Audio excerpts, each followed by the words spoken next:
근로자의 날부터 시작해서 어린이날, 어버이날, 스승날 여러 날들이 많이 있는데 특별히 저는 그 가운데 우리가 한간에 굉장히 큰 어떤 이슈라고 할까요? 어떤 그 가장 중요한 우리의 관심사라고 하는 것이 있다면 다음 세대일 겁니다.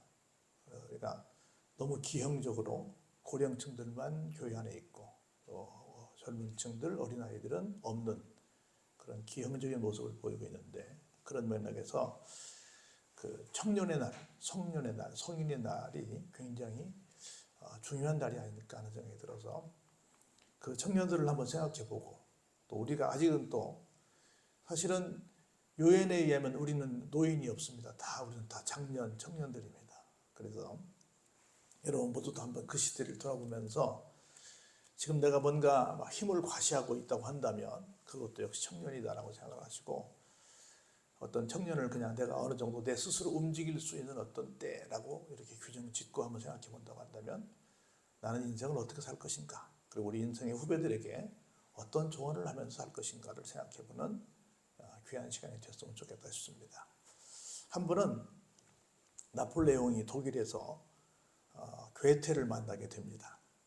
그때 대문호니까 그렇게 부탁을 합니다. 나를 위해서 시 한 편을 좀 지어줄 수 있겠소? 라고 요청을 합니다. 그랬더니 괴테는 이렇게 말하죠.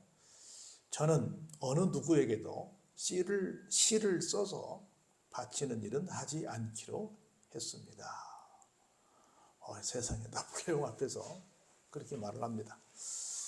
그래서 당연히 물었죠. 이유가 뭔가? 그랬더니 이렇게 말했습니다.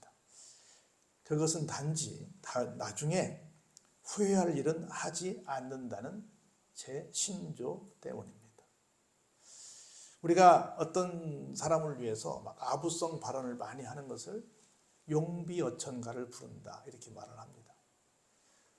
역사적으로 증명해지는데 세월이 흐른 다음에 여기 있었다가 저기 있었다가 한 사람들이 나중에 별로 좋지 못한 평가를 받고 있는 얘기들을 우리가 많이 듣고 있습니다. 어떤 소신이 없는 그런 모습들이 별로 이쁘지 않다라고 하는 거지요. 그래서 청년은 어떤 사람일까? 여러모로 청년에 대한 정의를 얼마나 많이 할 수 있겠어요? 근데 좀 단정지어 말한다면 아마 소신껏 사는 세대가 아닐까 이런 생각을 해봅니다. 우리 아마 여러분들 광고 중에 그런 것이 있는데 젊은 청년 아이들이 너무 힘들게 일하다가 퇴근을 합니다. 그래서 지하철을 타요. 마침 선 자리가 앞에 뭐가 있어요? 경로석이 있는 거라. 어르신들도 안 계시니까 빈자리니까 잠깐 앉을 수도 있잖아요. 그런데 힘들어서 앉고 싶은데도 앉지 않습니다. 지킬 건 지켜야 된다고 앉지 않아요. 그런 광고를 우리가 본 적이 있을 텐데요. 그런 것처럼 뭔가 내가 할 수도 있지만 안 해. 어떤 남들은 못하지만 나는 해. 어떤 나름대로의 소신의 아이콘이라고 말할 수 있지 않을까 하는 생각이 듭니다. 그런데 그 소신이 오늘 본문을 가만히 들여다보면 꼭 좋은 것만일까 한번 생각해 보셨으면 좋겠습니다. 한번 9절 볼까요? 11장 말미부터 시작을 해봅니다. 저는 이 말씀이 참 이해가 안 됐는데 청년이여 내 어린 때를 즐거워하라. 내 청년의 날들을 마음에 기뻐하라. 이렇게 시작해요. 이게 국문법으로 난 안 맞는 것 같더라고. 지금 듣는 사람은 어떤 사람이에요? 어린 때에 있는 사람이에요? 청년이에요? 청년이야. 그런데 즐거워하며 그 말은 뭘까? 현재 진행형일까? 과거 완료일까? 나는 과거 완료라고 해석을 한 거예요. 왜냐하면 지금 상황은 청년이니까. 그래서 지금 상황은 청년이기 때문에 너의 어린 때는 어떻게 생각해라? 즐거웠다고 생각해라. 국문학적으로 보면 그렇다고 말해요. 지금 청년이니까 어린 때 지나왔는데 즐거워하라고 하면 말이 안 되잖아요. 어린 때는 지나와서 지금은 청년이 왔으니까 지나온 어린 때는 어떻게 생각해라? 즐겁게 생각해라. 물론 그때 길지 않은 인생사지만 그때도 여러 가지 아픔도 있었고 여러 가지 상처도 있었고 여러 가지 많은 일들이 있었겠지만 어떻다? 지나온 날들은 어떻게만 생각해라? 즐겁게만 생각해라. 우리가 어른들 중에 성인 나이라는 말을 하잖아요.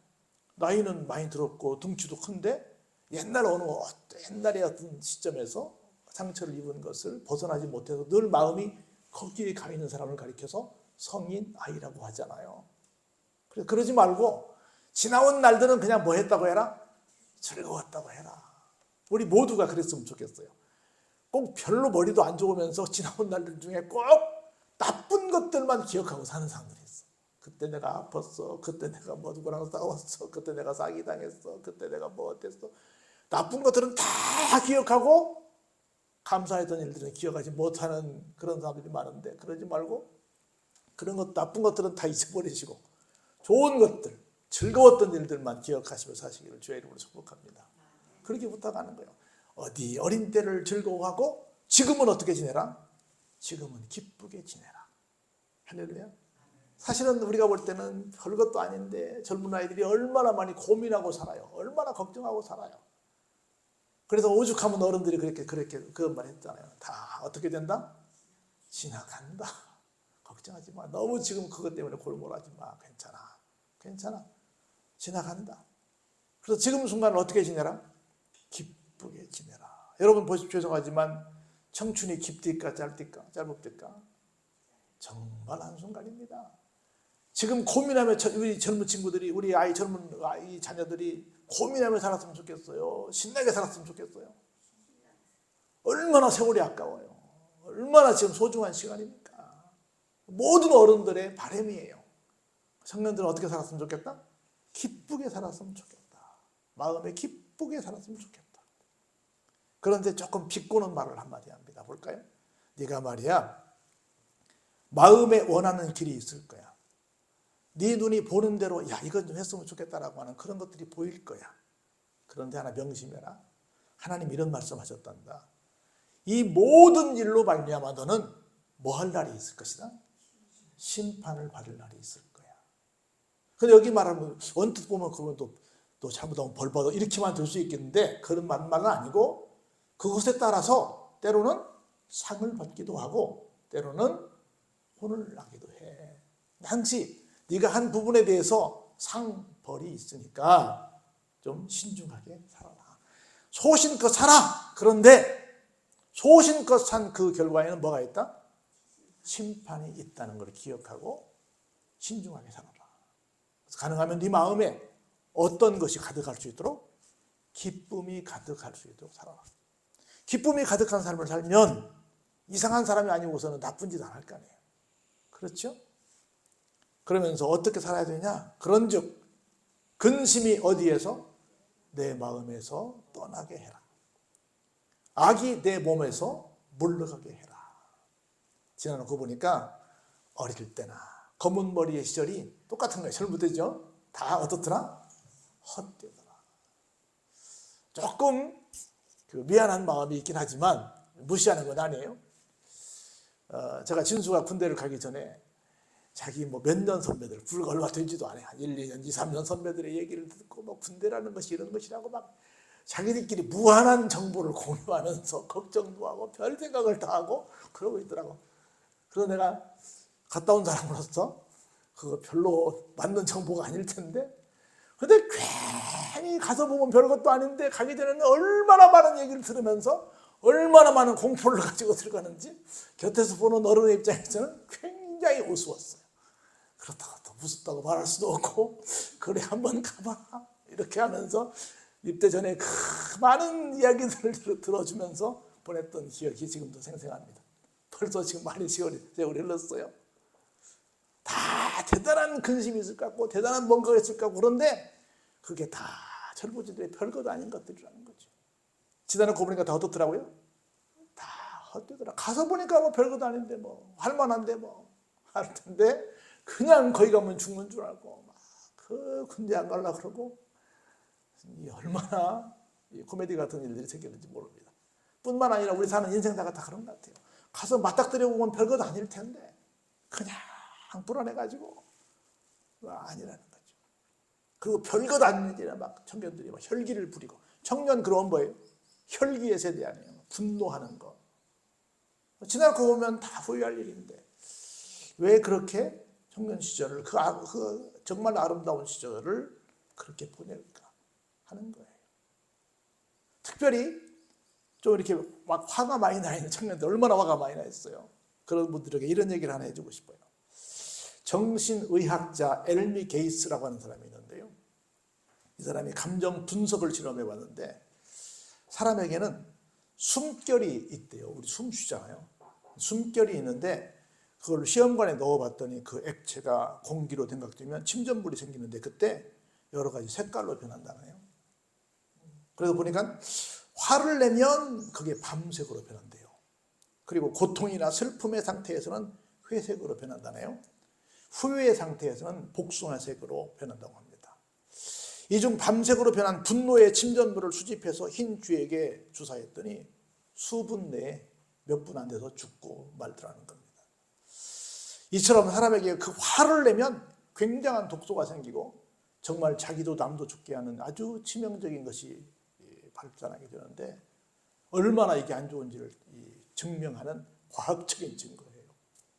그래서 청년들이 내가 힘이 있으니까 내가 뭘 해볼 거야 하고 막 내 마음대로, 화라는 건 뭐예요? 내 마음대로 해보겠다는 거 아니에요. 이런 것들을 죽이고 어른들의 말씀들을 듣는, 지나놓고 보니까 청년날의 그 모든 혈기들은 전도자는 뭐라고 말해요? 헛되더라. 그러니까 너희들이 알고 있는 그 조그만 경문을 가지고 이게 다라고 주장하지 말라는 겁니다. 그러면서 그때 가장 중요한 얘기를 해요. 12장 1절 볼까요? 한번 같이 보실까요? 앞에 부분만 시작. 너는 청년의 때에 너의 창조주를 기억하라. 이게 무슨 말이겠어요? 청년의 때는 뭘 기억하겠어요? 내 힘을 기억하지요. 내 주먹으로 뭔가 할 수 있다고 생각하지요. 내 능력으로 있다는 건 청춘인데 말이야. 내 청춘으로 뭘 해보려고 하지요. 뭔가 내가 해볼 수 있다고 생각하죠. 그러면 누구를 생각하지 않겠어요? 나를 만드신 하나님 아버지 창조주를 생각하지 않겠죠. 그런데 청년의 때 내가 어느 정도 힘이 있을 때 가장 생각해야 할 것이 뭐예요? 가장 기억해야 할 게 뭐예요? 하나님, 창조주 하나님이니까. 너는 청년의 때에 너의 창조주를 기억하라. 곧 언제가 와요? 곤고한 날이 옵니다. 그리고 아무 낙이 없다고 할 때가 곧 옵니다. 길 것 같은데 인생을 70, 80, 90, 40분 날 물어보십시오. 길었는가? 엊그제 갔다고 다들 말씀하십니다. 금방 갑니다. 청춘 길었으면 좋겠어요. 우리 인생을 4계절로 봄, 여름, 가을, 겨울 바라는데 봄 길어요? 이게 겨울이요 봄이요 하다가 보면 이게 여름이요. 그 봄이 언제 왔다가 언제 갔는지도 모르게 가버리는 게 봄이에요. 1년에 수다 보면 여름과 겨울밖에 없는 것 같아. 다른 계절은 있었나? 없었나? 할 정도로 짧아요. 짧습니다. 청년들은 근데 자기들의 세월이 영원할 걸로 생각해요. 그렇지 않습니다. 해와 빛과 달과 별들이 어둡기 전에, 빛 위에 구름이 다시 일어나기 전에 그리하라는 겁니다. 다 모든 것들이, 여러분 보세요. 1년이 얼마나 짧아요. 한 달, 하루 얼마나 짧아요. 한 주 여러분 시작하면 금방, 어떤 목사님이 그러다 돌설 그래. 뭔 소리야 그랬더니 돌아서면 설교해야 된다는 거예요. 돌아서면 그 다음 뭘 해야 되는 거야. 얼마나 짧은지 몰라요.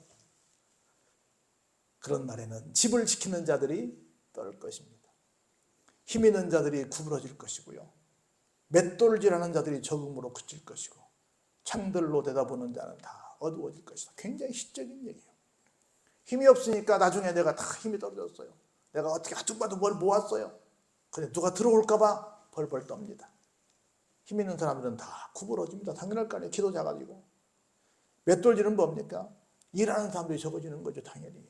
그리고 힘이 없으니까 밖을 이렇게 내다보는데 밖을 내다보는 그 그림이 별로 이쁘지 않은 거예요.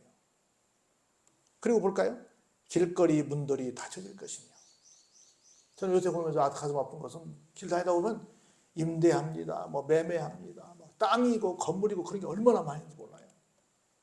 맷돌 소리가 일하는 소리가 적어지는 거죠. 그리고 보세요. 막 열심히 왕성하게 돌아가는 소리가 나와야 되는데 그런 왕성한 소리는 나지 않고 뭐만 나요? 자연의 소리만 들립니다. 그래서 사람들이 뭘로 일어나요? 시끄러운 알람 시계로 일어나는 사람들이 이제는 새소리로 깨요. 그리고 음악하는 여자들은 다 쇠해져서 세상에 어떤 낙이 없는 그런 상태가 되고 말아버린다는 겁니다. 그런 사람들은 어때요? 항상 높은 곳을 두려워하죠. 길에서도 놀랍니다. 살구나무가 꽃이 핍니다.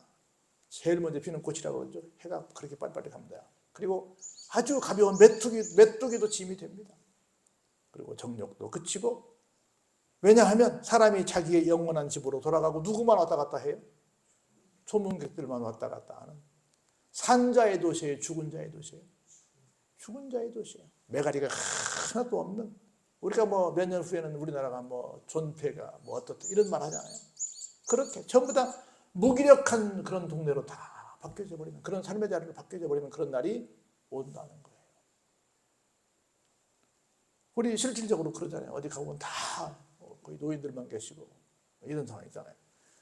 그 은줄이 다 풀리고, 그 좋았던 금그릇도 깨져버리고, 항아리는 샘곁에서 깨져버리고, 바퀴가 우물 위에서 다 깨져버리고, 흙은 여전히 땅으로 돌아가고, 영은 그것을 주신 어디로? 하나님께로 돌아갈 날이 곧 올 텐데, 그러기 전에 뭐하라? 너의 창조주를 기억하라는 겁니다. 우리도 지금 뭐 2차 세계대전 이후에 독립국가 중에 유일하게 우리나라가 이렇게 발전하고 뭐 세계에서 뭐 10대 안에 뭐 들어가고 뭘 어떻고 저떻고 해도 그거 얼마나 갈지 모릅니다. 우리가 IMF 때 얼마나 우리가 정말 허울 뿐인 중산층이라는 것을 그때 뼈저리게 느끼셨습니까? 그래서 지금 내가 힘 있다고, 지금 내가 뭔가를 할 수 있다고 너무 과신하지 말라는 겁니다. 그래서 쐐기를 박습니다. 뭐라고 말해요? 전도자가 이르되 헛되고 헛되도다. 어떤 것이 헛되도다? 모든 것이 헛되도다. 어떤 부분이 헛된 것이 아니라 전도자는 말합니다. 이거 누가 썼어요? 솔로몬이잖아요. 솔로몬이 말하는 거예요. 자기가 이 세상에서 이 사람만큼 똑똑한 사람, 이 사람만큼 정말 부자 있었어요? 없었지요. 그런 사람이 다 인생 말년에 보니까 헛되고 헛된 것인데, 어떤 뭐가 헛되었다고요? all입니다. almost도 아니에요. part가 아니에요. 모든 것이 헛되었다는 거예요. 모든 것이다. 모든 것이. 여러분, 유태인들의 장례식은요, 부자와 가난한 사람의 구별이 없고요, 학자와 무식한 사람을 구별하지 않고요, 모두 똑같은 관과 똑같은 옷을 입혀 행한다고 합니다. 우리는 어때요? 수의 가격이 다르잖아요. 관 가격도 다르잖아요. 이 사람들은 그렇지 않습니다. 왜냐하면 인간들의 지위나 부귀영화에 따라 장례식이 달라지는 경우는 없습니다. 인간 평등을 존중하고 있기 때문입니다. 그래서 예배당에서 같은 모습, 같은 모자를 쓰고 함께 모여 앉아 기도하는 것도 이런 이유에서입니다. 사람 다 거기입니다. 아무것도 아닙니다. 그래서 모든 것들이 다 헛되다는 것을 전도자는 깨달은 거예요. 그러다 한번 9절에 볼까요? 그러면 진짜 전도자는 누굴까? 진짜 전도자 어떤 사람이라고요? 지혜자라는 거죠. 지혜는 누가 주시는 거예요? 하나님이 주시는 거지. 다른 건 없어요. 웨이즈더비라고 하는 지혜는 하나님이 주시는 거예요.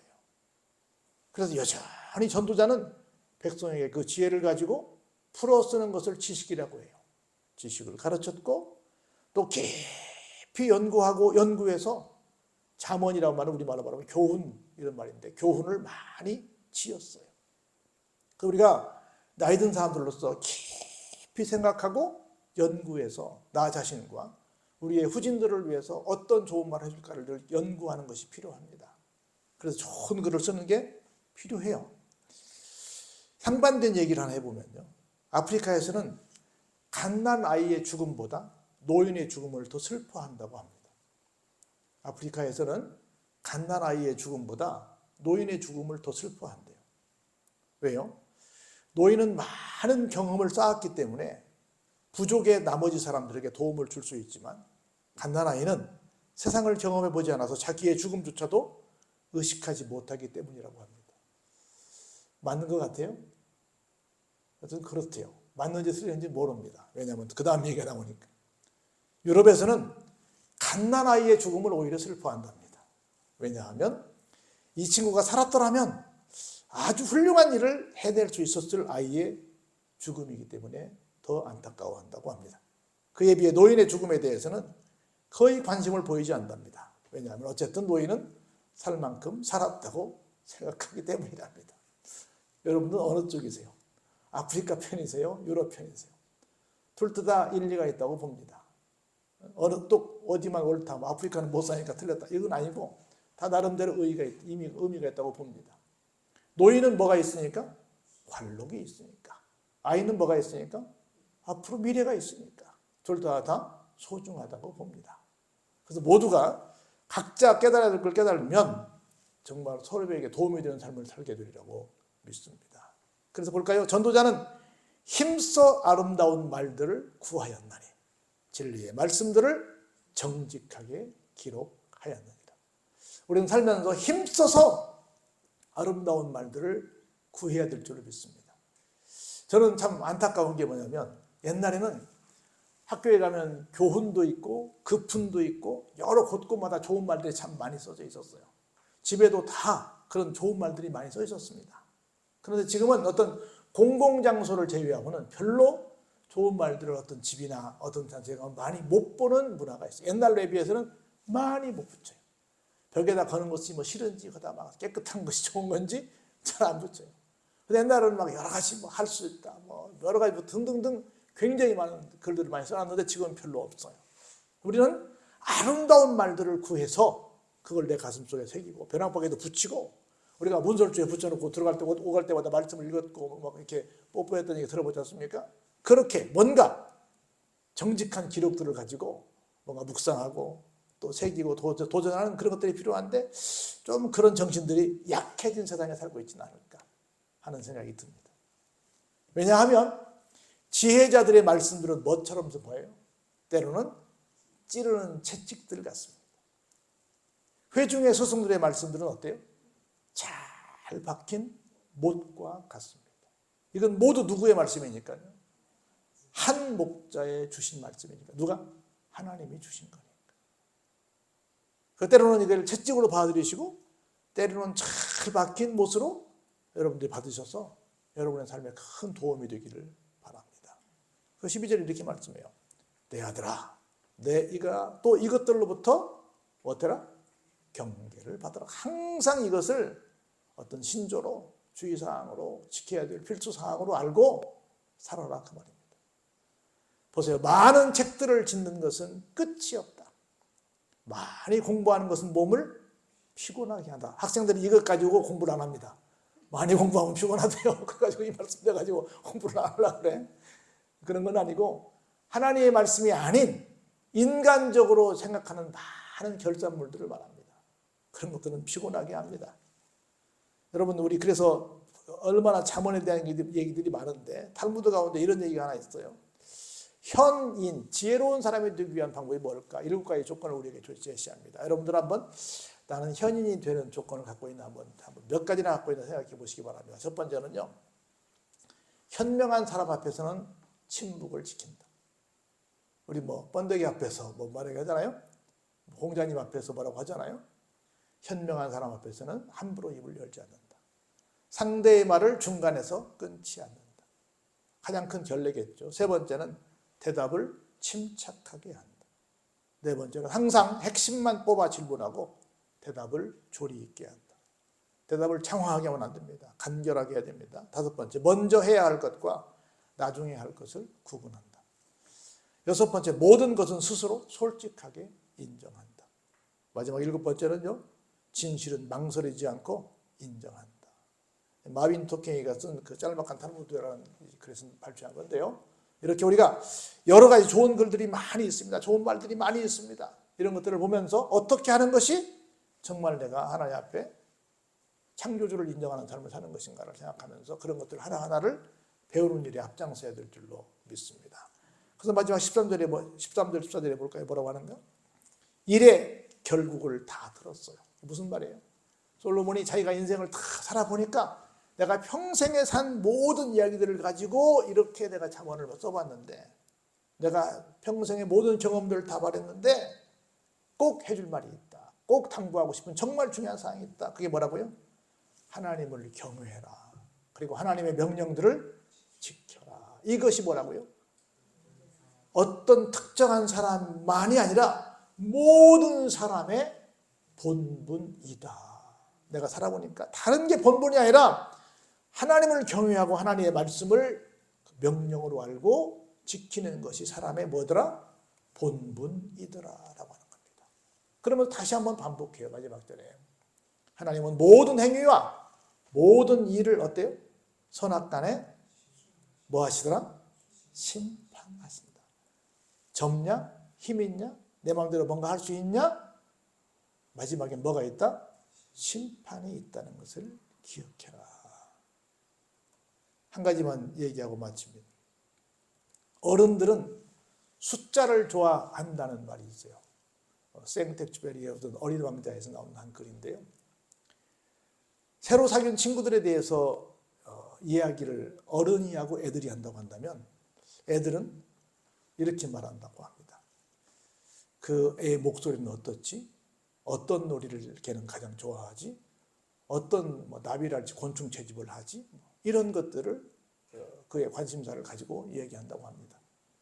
대신 어른들은 뭐라고 말하냐면 걔는 몇 살이지? 체중은 얼마나 나가지? 그의 아버지는 직업이 뭐지? 연봉은 얼마나 되지? 즉 뭐만 따져요? 숫자만 따진다고 합니다. 그리고 어린아이들은 그 집은 장미빛 벽돌로 지어졌고 창문에는 제라늄꽃이 있고 지붕에는 비둘기들이 앉아있는 아름다운 집이라고 말하고 어른들은 뭐라 그래요? 그거 몇 평이지? 그거 얼마지? 전부 어른들은 어디에만 가 있어요? 숫자에만 가 있다. 어떤 것이 좋을 것 같아요? 현실적인 어른들의 얘기가 좋을 것 같아요? 어떤 것이 아름답냐라고 말하는 애들의 얘기가 좋을 것 같아요? 다 필요하긴 하겠죠. 근데 우리가 좀 순수한 마음이 있었으면 좋겠다. 내 생각이 정말 좋은 곳에 가 있었으면 좋겠다라고 하는 거예요. 너무 계산적이고 너무 세속적이고 너무 이기적이고 너무 욕심만 채우려고 하는 곳에 가 있지 않았으면 좋겠다는 겁니다. 그래서 정말 우리가 이때 무엇이 창조주를 기억하는 것인지를 생각해보는, 우리가 아직은 젊다고 생각하는, 내가 뭔가를 해볼 수 있다고 생각하는 나이라고 한다면 정말 기억할 것이 무엇인지를 생각하는 진짜 지혜자가 되시기를 주의 이름으로 축원합니다.